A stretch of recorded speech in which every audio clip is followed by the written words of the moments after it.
As I've told you, I'm down in Savannah, Georgia. I'm currently sitting on the Intercoastal Waterway. It's an absolutely beautiful place, very calm, very sedate, something an old man needs in the morning. Anyway, I was looking at some of the news yesterday, and it got me thinking about something. Donald Trump and the Trumplafucks, they may have really stepped in it. I mean, they may have fucked up so big. And believe it or not, I'm hoping that's not true. Let me explain. Donald Trump loads a bunch of people, a bunch of immigrants on a plane, sends them down to a brutal El Salvadoran prison. One of those people is sent down incorrectly. The wrong guy, the wrong person to send to this jail. Even the Trump administration acknowledges he was the wrong guy. It was simply a clerical error. Whoopsie. So people say, well, go get him back, bring him back to his country, bring him back to his American wife and American child. I said, well, not much we can do. It's in El Salvador's hands now, so we're just shit out of luck. So they go to court, and the judge says, yeah, bring that motherfucker back. They don't like that answer, so they appeal it. And the next judge says, bring that motherfucker back. And then they finally appeal it to the Supreme Court, thinking Donald Trump will get some play because of all his connections in the Supreme Court. But the Supreme Court says, no, you got to bring him back.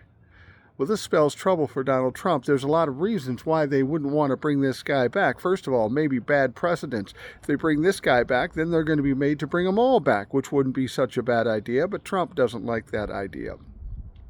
Maybe the other part of it is, if they bring this guy back, then he's going to sit down with 60 Minutes and tell them about all the brutal treatment for an innocent man.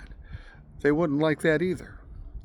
So they go into a court yesterday, and the judge says, I need some answers about this. And the lawyers say, we don't have any answers because our client, Donald Trump, and the government didn't give us any answers.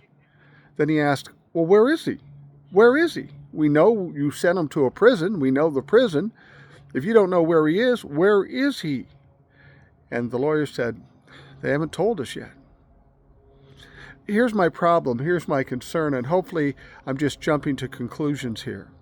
If they're working so hard of not dealing with this situation and nobody can say where this guy is, you sent this innocent guy to a brutal prison. Is it possible that this guy isn't alive anymore? I hope that's not the case, but it's certainly possible. You take a brutal El Salvadoran prison and dumb fucks like Donald Trump, something wrong could have happened. And if it does, then what's that going to mean? You not only sent an innocent guy to a prison in El Salvador, but he was killed in the process. This may be the thing that fucks Donald Trump really badly. It's going to be hard to twist and divert this fucking one. And this is how it happens with these guys. They ultimately make the big mistake and everything goes to shit.